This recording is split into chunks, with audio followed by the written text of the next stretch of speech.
bonjour à tous. On va pouvoir appeler nos deux interlocutrices que je vais présenter juste après. Mais Camille Sutter et Fanny Rodriguez. Allez-y, installez-vous, prenez un micro. Parfait. Bien, alors on va parler d'un sujet très chaud, beaucoup de rebondissements sur FIDA en ce début d'année. Alors pour rappel, en quelques mots, FIDA, c'est un règlement européen qui a été proposé par la Commission européenne en juin 2000, si je vous donne pas l'année, en juin 2023, en même temps que la DSP3 et le RSP. Désolée pour tous les acronymes. Donc ce règlement propose d'obliger les institutions à ouvrir toutes les données financières, à l'exception des données de santé. Et il est très critiqué par les acteurs traditionnels et très poussé par le segment FinTech. Je ne sais pas si ça vous rappelle quelque chose, moi oui. En février, donc coup de tonnerre pour notamment justement le secteur FinTech. Un document de travail de la présidence de la Commission européenne sort et est publié dans la presse. Et il redéfinit les priorités de la Commission européenne en disant quels projets vont être travaillés, adoptés et lesquels vont être abandonnés. Et FIDA figure parmi les projets abandonnés. Donc à ce moment-là, beaucoup de tractations en sous-main. Et puis finalement, quand le texte officiel sort, je crois que c'est le lendemain ou 2 jours après, FIDA figure parmi les projets qui finalement ne vont pas être retirés et qui vont bien être travaillés et passés en trilogue.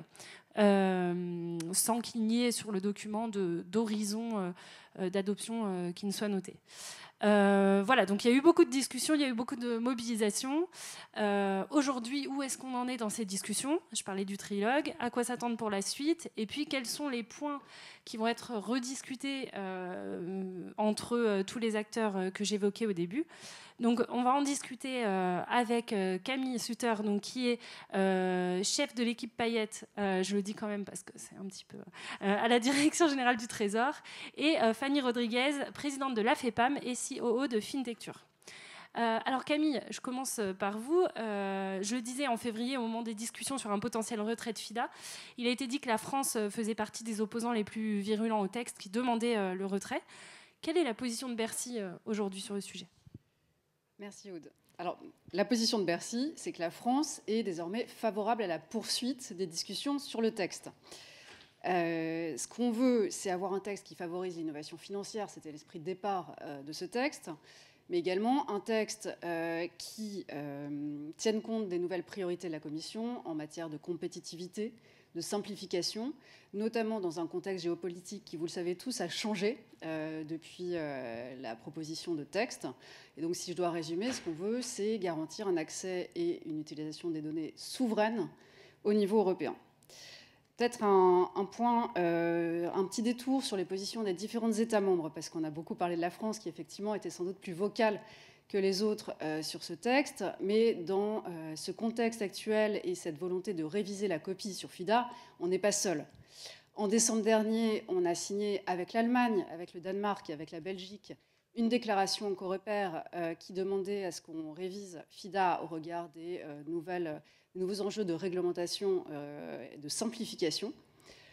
On a une présidence polonaise qui aussi a une volonté de prudence sur le texte, c'est-à-dire qu'elle ne veut pas précipiter les discussions, mais prendre ce temps de la discussion avec ces nouveaux enjeux que j'ai évoqués, simplification, compétitivité, nouveau contexte géopolitique. Et on a l'Espagne qui nous a rejoints pour faire une proposition que je détaillerai, pour faire avancer les discussions dans une approche pragmatique qui respecte ces différents enjeux. Peut-être un point déjà sur cette position commune avec l'Espagne, qui est celle qu'on défend, qui a fait l'objet de ce qu'on appelle un non-paper, donc une copie blanche qu'on circule en interne, en européen, pour convaincre les différents États membres des points qu'on veut faire avancer.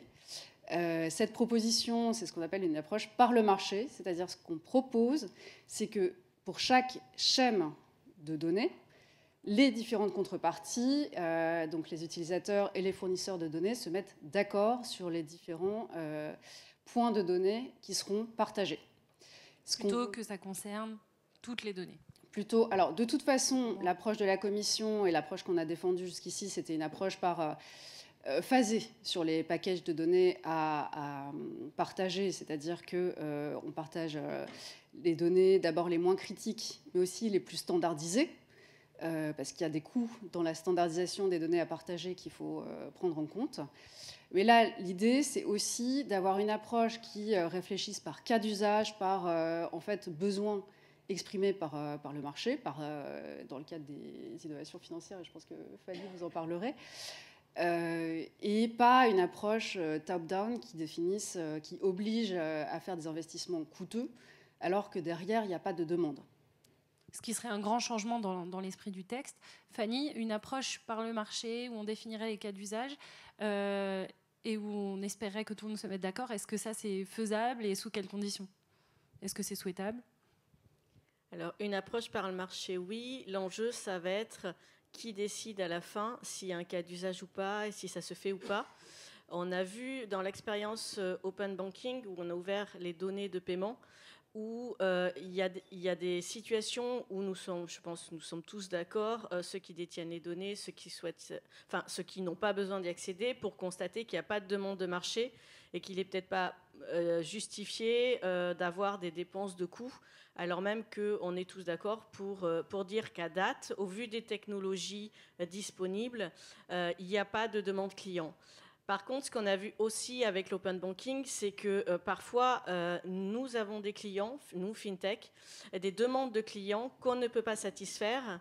Et pour autant, ceux qui détiennent les données estiment qu'il n'est pas rentable pour eux de laisser un libre accès à ces données. Accessoirement, ils préfèrent investir leur argent dans des projets plus rentables et où ils gardent la main et le contact direct avec le client. Ils préfèrent investir cet argent-là plutôt que à mettre en place des API pour que des concurrents potentiels puissent s'y connecter. Et donc là, ce qui est important, c'est quand il n'y a pas d'accord, d'avoir une personne qui puisse trancher le débat et le faire de manière simple, et que derrière, une fois que c'est tranché, il y ait aussi un suivi pour que la décision soit mise en œuvre. Parce qu'en France, on a eu la chance d'avoir, au bout d'un moment sur l'open banking, la CPR qui tranchait, pour être très clair. Pour autant, derrière, c'était mis en œuvre par certains, et j'ai envie de dire par les bons élèves qui se retrouvaient pénalisés par rapport aux mauvais élèves qui, eux, ne jouaient pas le jeu. Donc c'est important d'avoir cette prise de décision et un suivi de la mise en œuvre effective de la décision. Qu'est-ce qui pourrait être prévu, Camille? Oui, effectivement. Je voulais rebondir là-dessus. L'idée de l'approche par le marché, c'est aussi d'avoir une personne qui sera une institution médiatrice. On verra dans la discussion ce qu'on peut proposer, ce que les autres États membres pourraient proposer également, qui force la discussion à aboutir. C'est-à-dire ne force pas justement le nombre de data points à partager ou d'autres justement points de discussion, mais impose qu'il y ait une fin de la discussion, un accord, et vraiment soit médiateur dans cette discussion-là. Alors, vous évoquiez le rôle de la CPR, ça pourrait être un superviseur, ça pourrait être la commission, à voir en fonction des types de données et puis des discussions avec les États membres, comment ça aboutit. Mais effectivement, ce point-là, pour nous, est extrêmement important, c'est-à-dire qu'on voit très bien que sur certains schémas, certains seront moteurs et d'autres freins dans le partage des données. Donc c'est aussi ça qu'on veut faire avancer. Alors, l'un des sujets qui est beaucoup évoqué, qui inquiète beaucoup d'un côté les assureurs et les banques, mais aussi certains nouveaux entrants, puisque Fanny, je crois que c'est votre cas, c'est l'accès des fameux gatekeepers, donc notamment les GAFAM, tous les géants du numérique, aux données des Européens. Est-ce que les détracteurs disent ça va leur ouvrir grand les portes aux données et leur donner un accès facilité au marché européen? Est-ce que FIDA peut au contraire être un moyen de protéger la souveraineté européenne, et si oui, comment? Et est-ce que le texte initial le prévoit? Je vous pose la question à toutes les deux. Je vais répondre peut-être en premier, et peut-être aussi un peu à titre personnel, parce que voilà, j'ai pas échangé avec tous les membres de la FEPAM sur le sujet. Moi, je dis que quand j'ai lu le texte, je n'ai pas compris comment la Commission européenne avait pu l'écrire tel qu'il est. Parce que je ne comprends pas pourquoi un partage de données, c'est bien, mais je ne comprends pas pourquoi ce partage de données ne se fait pas uniquement entre acteurs qui ont ces données en Europe.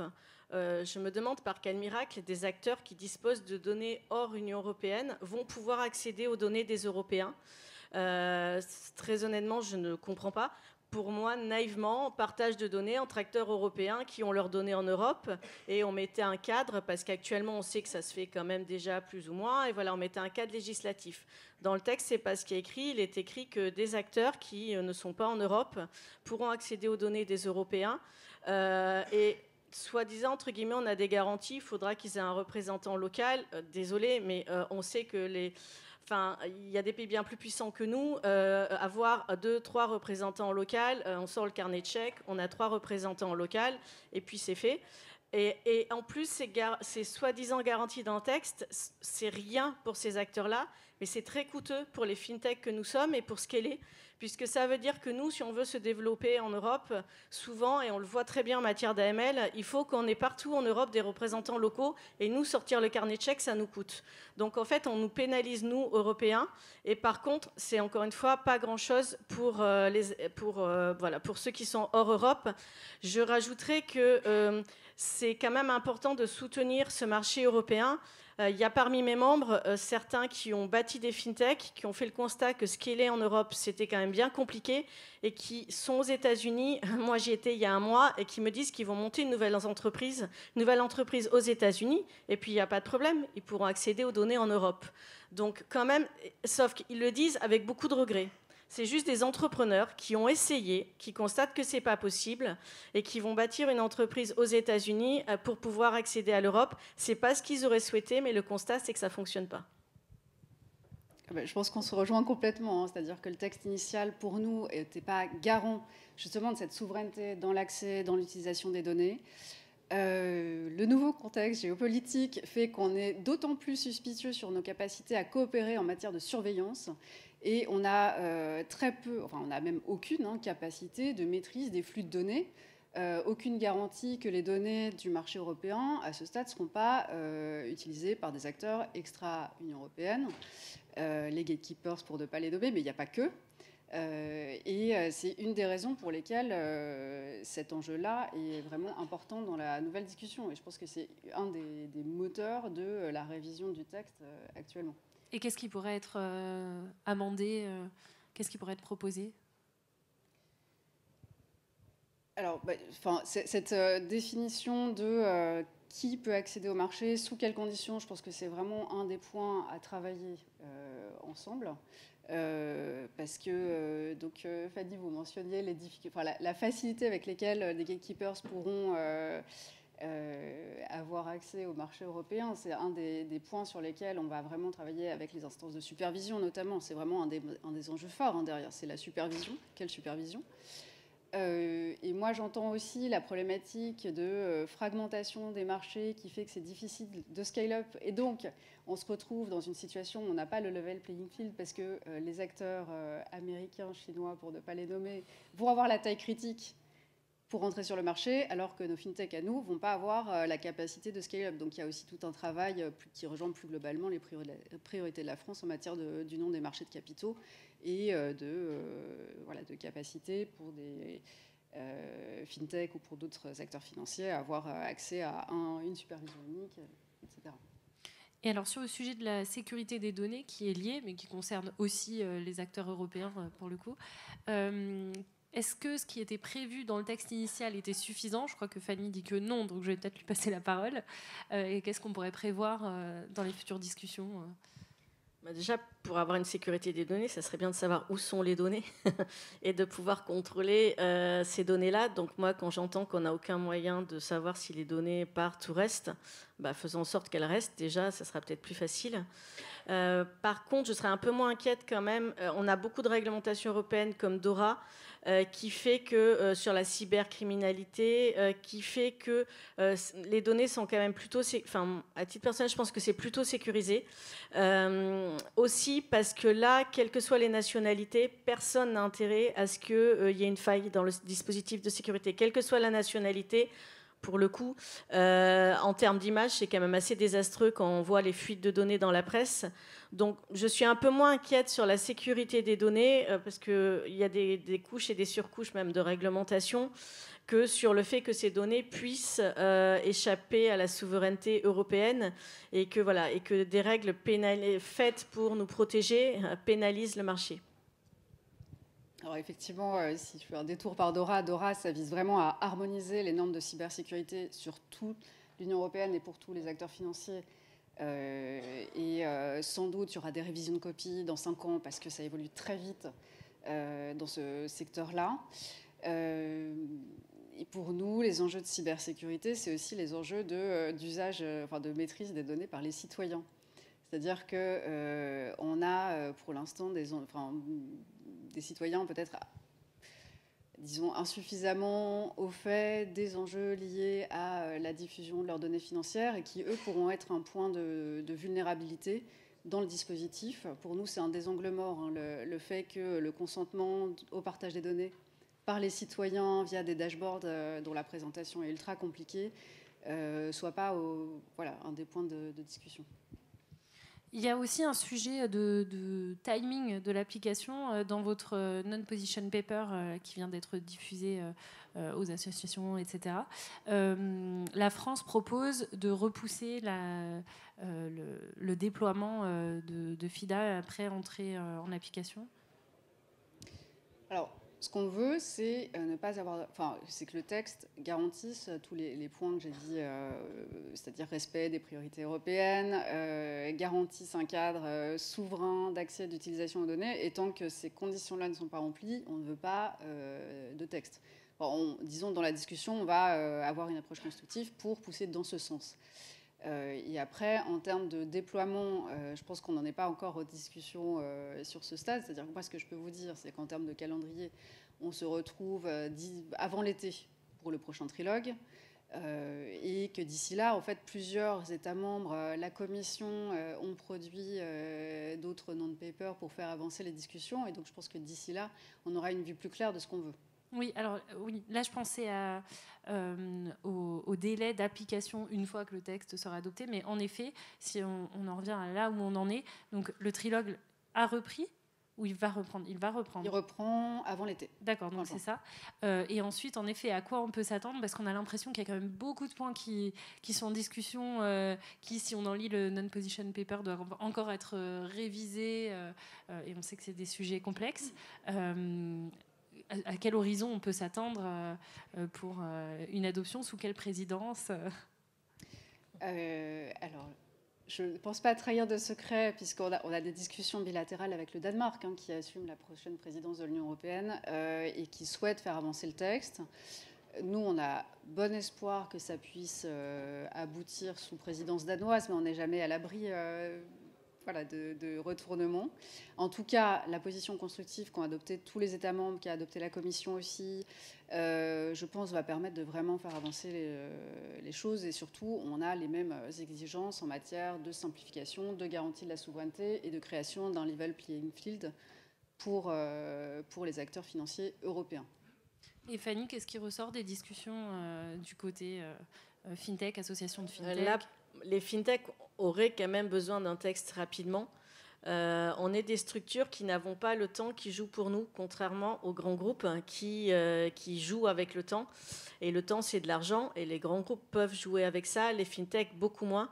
Donc nous, on a quand même intérêt à ce que la situation soit clarifiée rapidement. On a des investisseurs aussi, ils ont besoin de se projeter. Et donc plus on aura le texte rapidement, avec des délais d'application, j'ai envie de dire quand même courts, certes, il faut qu'ils soient réalistes, mais courts, et plus on pourra se développer, bénéficier d'investissements et ne pas faire en sorte que les grands groupes, et notamment extra-européens, ils prennent leur temps et ils vont arriver. Et nous, on n'arrive pas à se développer, on n'arrive pas à scaler. Donc, quand ils vont arriver sur notre marché, ils arriveront avec des fintechs qui n'auront pas la taille qu'elles auraient pu avoir si le texte avait été adopté plus rapidement. Oui, peut-être un point sur la question du déploiement. Ce qu'on propose, c'est que ce soit par phase, mais en fait, ça correspond aussi à la fois à la criticité des données partagées, aux coûts liés à la standardisation des données, c'est ce que je disais tout à l'heure. Donc cette approche phasée, on va continuer de la défendre, ce qui veut dire que le déploiement, dans tous les cas, sera progressif, et c'est un point sur lequel d'autres États membres nous rejoignent. Et les assureurs réclamaient des études d'impact, est-ce que ça a été évoqué aussi ? Oui, ça fait partie des points évoqués, mais comme pour tout texte européen, en fait, on aime bien on demande des études d'impact qui permettent d'estimer les coûts et les bénéfices de chacune des mesures. Oui, ils avaient dit que ça avait été insuffisamment fait là avant le premier draft de la commission, donc ça a été réclamé en effet. Alors j'ai pas de timer, peut-être qu'on a le temps pour une dernière petite minute sur juste le sujet de la simplification. On sait à quel point en ce moment c'est l'une des priorités avancées par la commission, cet impératif de simplification versus le discours des fintech qui avançait, qui dit que c'est très important pour favoriser l'innovation au sein de l'Union européenne. Quel va être l'impact de cette nouvelle priorité sur le texte ? Je pense que vous le voyez toutes les deux dans les discussions. Alors, l'impact, déjà, le texte actuel, pour ceux qui l'ont lu, est illisible. Enfin, il faut le lire 3 fois, 4 fois pour comprendre un peu, pour commencer à comprendre. En tout cas pour ma part. Ce qu'on veut, c'est une simplification pour toutes les contreparties. C'est-à-dire simplification, évidemment, pour les acteurs financiers qui vont mobiliser le texte pour définir leur schème de partage des données, etc. Mais aussi simplification pour le citoyen.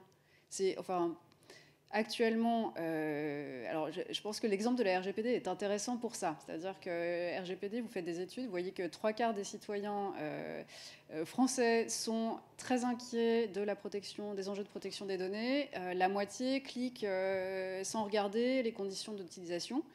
Et donc, avoir un texte qui rajoute de la complexité, un nouveau dashboard avec un utilisateur qui aura des dizaines de croix sur lesquelles il va en fait cliquer sans regarder, pour nous, ce n'est pas simple, ce n'est pas de la simplification. Donc il y a un enjeu derrière d'explicitation des enjeux et de concentration de l'information, et pas de dilution des enjeux pour un citoyen qui va cliquer sans regarder pour obtenir sa nouvelle solution de financement ou d'assurance. On n'est pas contre la simplification. Très honnêtement, le texte est compliqué. Par contre, pour nous, la simplification ne doit pas servir d'excuse pour un différé dans le temps. Ok, simplifions, mais si simplifier, c'est abandonner, c'est pas du tout ce qu'on veut. Et si simplifier, c'est prendre 2 ans de plus, c'est pas non plus ce qu'on veut. Donc, on est d'accord sur l'objectif, mais on se donne les moyens pour que le calendrier soit tenu. Merci beaucoup à toutes les deux. Je pense que c'était très intéressant, notamment d'avoir la position du Trésor et celle des associations FinTech.